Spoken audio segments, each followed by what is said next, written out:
This driver starts his day at 3:30 a.m. It sounds like he has two full-time jobs. I don't know, maybe he has a lot of kids. I don't know, we'll find out. But for some reason, he has to literally drive or work around the clock. So this article by Business Insider is based on a full-time driver. I've maintained in one of my recent videos that the full-time gig on UberX is over. It's just not worth all the miles and all the hassles and the little pay that you get on UberX or Lyft regular to do this full-time. Part-time, yes. Peak hours, cherry picking, yes. But full-time, well, let's see.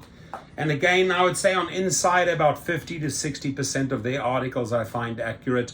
But they are good topics, right? And they're topics that we can comment about and where you can chime in and maybe set the record straight. So a millennial Uber driver who starts his day at 3:30 a.m., pretty early, right? Still dark, explains how he's made it his second full-time job. Fred drives nearly 40 hours a week for Uber in addition to his full-time job. He said, an uptick in drivers has made it more difficult to make money. He accepts nearly every ride so he can retain the perks of his Uber Diamond status. So right there already, I got to say, Fred, you bought into the Uber Kool-Aid. It's important for you to maintain Uber Diamond status. I call it the Olympic Games of Rideshare, where once they've sucked you in and you're a platinum or you're a diamond, it's hard to get out because they got you. They're using all the psychology, all the tricks in the book to keep you driving, and you accept every trip. So beyond this, me personally, I don't even have to drive, report or discuss further. I've already made up my mind at this point that he's doing it the wrong way, right? He's doing it the wrong way. But let's listen to his story. On a normal weekday, Fred, a 40-year-old Uber driver in Virginia, starts his work at 3:30 a.m. My worry here is burnout. Fred's going to suffer burnout. I don't even know how old he is. We'll find out soon. He drives until 6 a.m., works from 6:30 a.m. to 4 p.m. at his 40-hour week job office, then starts driving again right after work until about 7:30 p.m. or 8 p.m. He calls driving for Uber his second full-time job. So the way I look at this, you're working around, you don't have a life, you don't have any free time. You're working literally 3:30 a.m. till 8 p.m.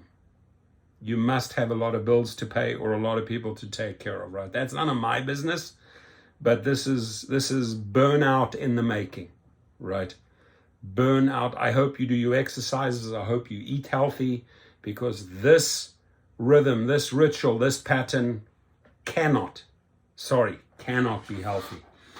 Fred, who asked to use a pseudonym and spoke on condition of anonymity for fear of professional repercussions, said he drives 7 hours a day, Monday to Thursday, 9 hours on Fridays, 12 hours on Saturdays, and between 7 and 12 hours on Sundays. This dude works Monday to Sunday around the clock. Do you get to watch a movie, Fred? Do you get to watch a concert?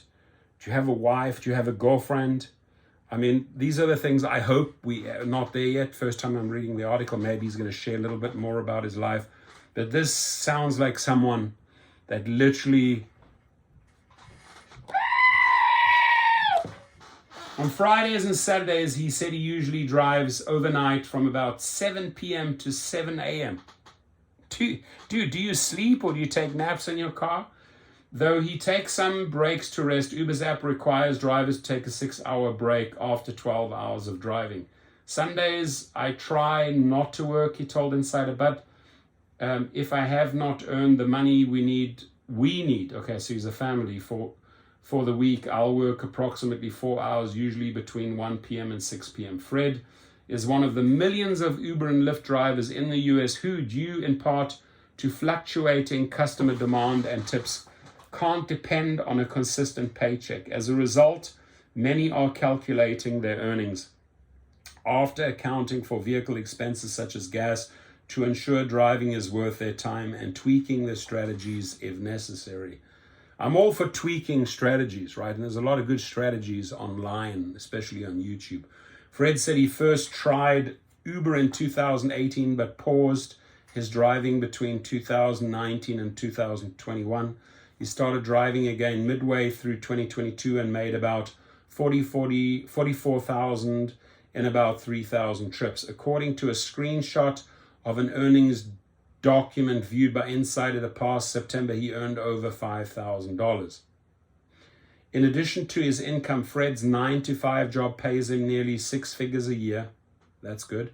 He said the reason he works so many hours is that a divorce settlement, ouch, okay, here we go. Here we have the truth. I'm sorry to hear this. He said the reason he works so many hours is that a divorce settlement a few years ago left him in a difficult financial spot, right? I'm trying to recoup my losses to provide a more comfortable life for myself.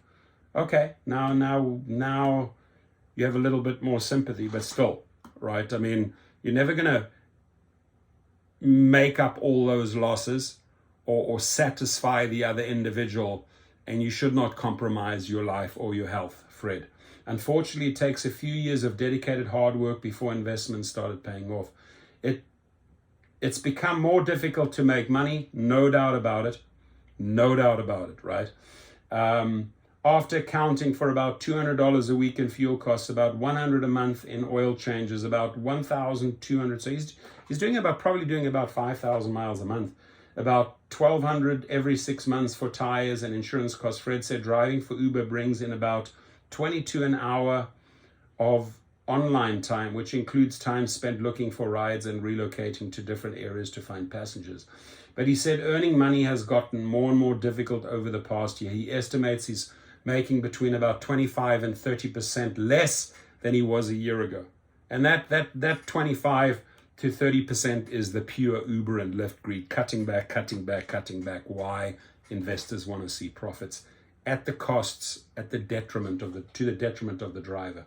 First, he said Uber has removed an extra fuel charge on riders, which the companies added to riders' bills last year due to rising gas prices, impacting his earnings. He also thinks there are more drivers now, and that added competition has pushed down his potential driving income. I would occasionally go to the airport for a ride and stop in at Uber and Lyft waiting areas during the pandemic. He said, those nights I would see the same 8 to 10 people waiting for rides. Now the lot is full each time I go past with 20 to 40 cars waiting. Accepting every ride helps him retain his driving status. No. I think that is probably the most dangerous thing to do is to follow this formula. That's exactly what Uber and Lyft want you to do, right? So Fred's main strategy as a driver is accepting nearly every ride. His lifetime acceptance rate is about 84%. He said he does this because it gives him the best chance to retain his Uber Diamond status, which offers various benefits. Really? What type of benefits? Really, with true benefits? I don't think so. Such as savings at select gas stations. Just go and get a Costco card. Through a rewards system. Fred said the best perk of his status is the dedicated customer support he receives. The dedicated customer support. So this is why you drive around the clock, so you can get dedicated customer service. When I call Uber support, my call or messaging is handled promptly and professionally, he said. But if a driver doesn't care about these extra benefits, Fred said he understands why they would reject rides that don't seem profitable. Despite the long hours, Fred said he enjoys driving for Uber and helping customers get where they need to go. That is amazing. I've met some of the most interesting and unsavory people through Uber, and if not for the decrease in pay, I would not have an issue working for them. While he said he's still working to build up his finances, he's optimistic about the future, which is awesome. He's an optimistic person. I have a long road ahead, but it isn't the first time I've ever had to rebuild. So he's got a fighting spirit, which is awesome. And the person, you can email them your story, Jay Zinkula at Insider. They actually write quite a few articles for the Insider when it comes to Uber and Lyft. But, this I guess is where, this is where you lose me, right? This here is where you lose me. You lose me at this one. Accepting every ride helps him retain his diamond driving status. That's unfortunately, Fred, where you lose me completely, because that's exactly what the company wants you to do. Drive around the clock, accept every trip. So, ideal candidate for Uber. He has his reasons because of his divorce. Just don't burn out, buddy. 3:30 a.m. till 8 p.m. at night, 7 days a week. Just do not burn out, right? Like this car here, right? You don't want to be like this car, burning out your rubbers. So your rubber tires, not your rubbers. Have a good one. Leave your comments below.